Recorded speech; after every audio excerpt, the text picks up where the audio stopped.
Hello বন্ধুরা, good morning and welcome back to my channel. কেমন আছো তোমরা সবাই? আশা করছি সকলেই বেশ ভালো আর সুস্থ রয়েছো। আর আমিও ঈশ্বরের কৃপা আর তোমাদের ভালোবাসায় বেশ ভালো আর সুস্থ আছি। এখন ঘড়িতে বাজছে ওই সকাল 6টা মতন, আর এখন থেকেই তোমাদেরকে সঙ্গে করে নিয়ে ভিডিওটা শুরু করছি। ভিডিওটা স্কিপ না করে প্লিজ পুরোপুরি দেখতে থাকো, আশা করছি তোমাদের খুব খুব খুব ভালো লাগবে। চলো তাহলে বেশি কথা না বাড়িয়ে ভিডিওটা কন্টিনিউ করতে থাকি। বন্ধুরা, আমি কিন্তু প্রত্যেক দিনই চেষ্টা করি একটু সকাল সকাল ঘুম থেকে উঠে সংসারের সমস্ত কাজগুলো সামলে নেবার। আর আজকে আমি তোমাদের সাথে ভিডিওতে এটাই শেয়ার করতে চলেছি যে সকাল 6টা থেকে সকাল 11টার মধ্যে আমি কিভাবে আমার সংসারের সমস্ত কাজ একা হাতে সামলে নিই। তোমরা তো জানোই যে আমি প্রত্যেক দিনই ঘুম থেকে উঠে প্রথমে ঠাকুর দর্শন করেই তারপরে দিনের শুরুটা করে থাকি।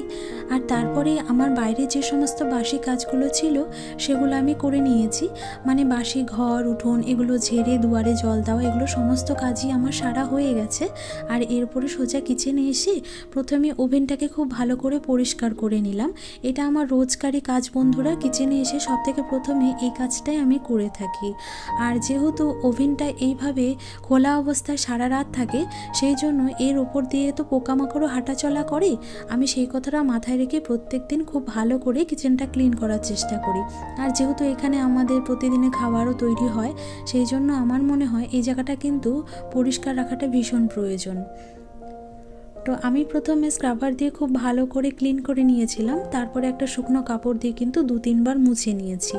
আর তারপরে গ্যাসটা পরিষ্কার করেই দেখো আমি চলে এসেছি বেডরুমে এসে আমার বাসি বিছানাটাকে প্রথমে গুছিয়ে নিচ্ছি।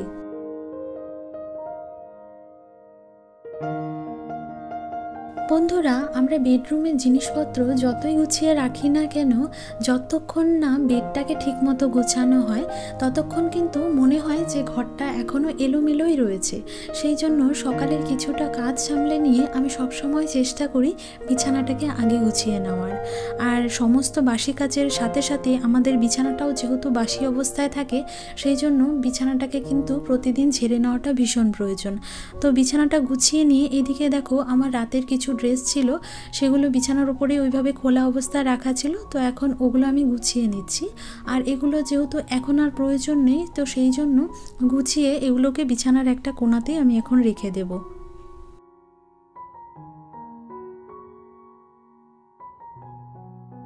বন্ধুরা, ছোটোবেলা থেকেই মার কাছ থেকে শুনে এসেছি আর মাকে এটা করতেও দেখেছি। ঘুম থেকে উঠে প্রথমে বাসি কাপড় ছেড়ে নিয়ে তারপরে কিন্তু ঘরের অন্যান্য কাজ বা রান্নাঘরের অন্যান্য কাজ মা করে থাকে। তো আমারও মার কাছ থেকে এটা শেখা। আমিও ঘুম থেকে উঠে প্রথমে বাসি কাপড়টা ছেড়ে নিয়ে তারপরেই কিন্তু ঘরের যাবতীয় কাজ সেরে নিই। আর আমার রাতে শোয়ার জন্য আমি যেহেতু একটা আলাদা ড্রেস করে নিয়েছি, সেই জন্য প্রতিদিন আমার কাপড় ধোয়ারও একটা ব্যাপার যে থাকে সেটাও আর করতে হয় না।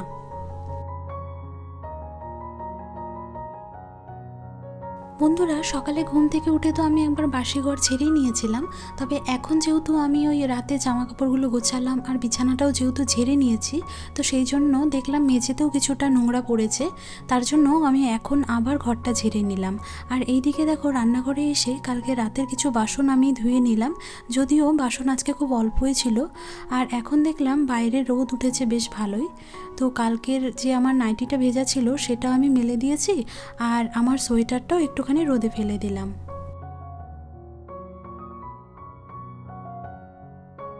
মায়ের ঘরে এসে এখন আমি আলনাটাকে গুছিয়ে নিচ্ছি।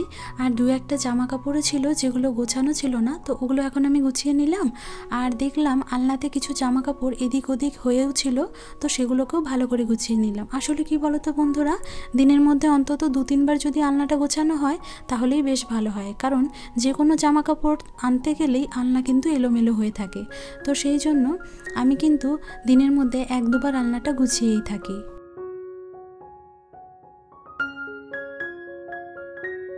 সকালে সমস্ত বাসি কাজ সেরে নিয়ে আমি প্রথমে দুটো ঘরকে ভালো মতো গুছিয়ে নিয়েছিলাম।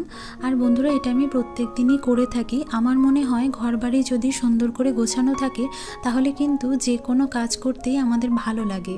আর আমি কিন্তু সবসময় আমার বাড়ির পরিষ্কার পরিচ্ছন্নতার দিকে একটু বেশিই নজর দিয়ে থাকি।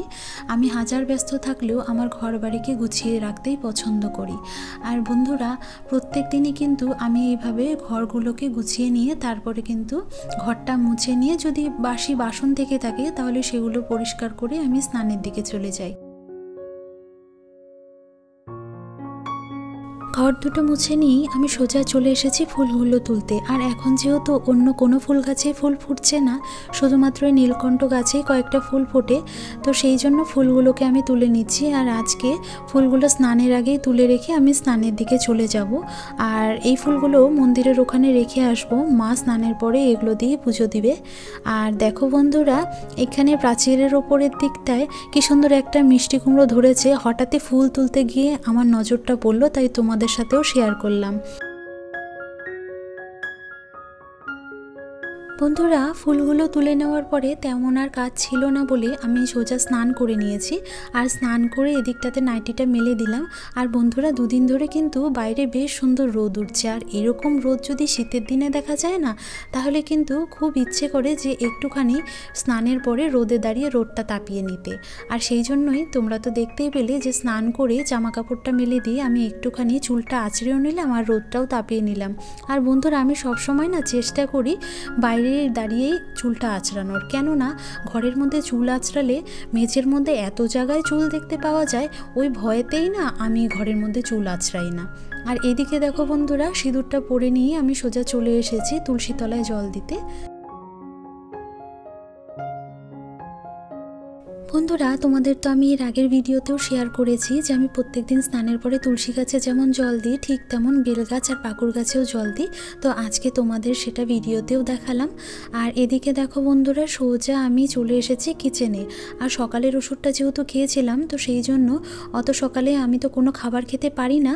ওষুধ খাওয়ার 1 ঘন্টা পরে যেহেতু আমাকে খাবার খেতে হয়, তো সেই জন্য দেখো বন্ধুরা, স্নানের পরে আমার যে কাজগুলো থাকে সেগুলো করে নিয়ে আমি এখন একটুখানি চা বানিয়ে নেব। আর আজ যেহেতু বৃহস্পতিবার, সেই জন্য মা তো এখনও পুজো দেয়নি, মা পুজো করার পরে চা খেয়ে নেবে। আর এখন শুধুমাত্র আমি খাবো আর একটু বাবা খাবে। আর শীতের দিনে দেখবে বন্ধুরা, তোমার যতই চায়ের নেশা না থাকুক, শীতের দিনে একটুখানি কিন্তু চা খেলে বেশ ভালো লাগে। তো চলো বন্ধুরা, চা বানিয়ে নিয়েছি, তোমরাও চলে আসো আমার সাথে চা খেয়ে নাও।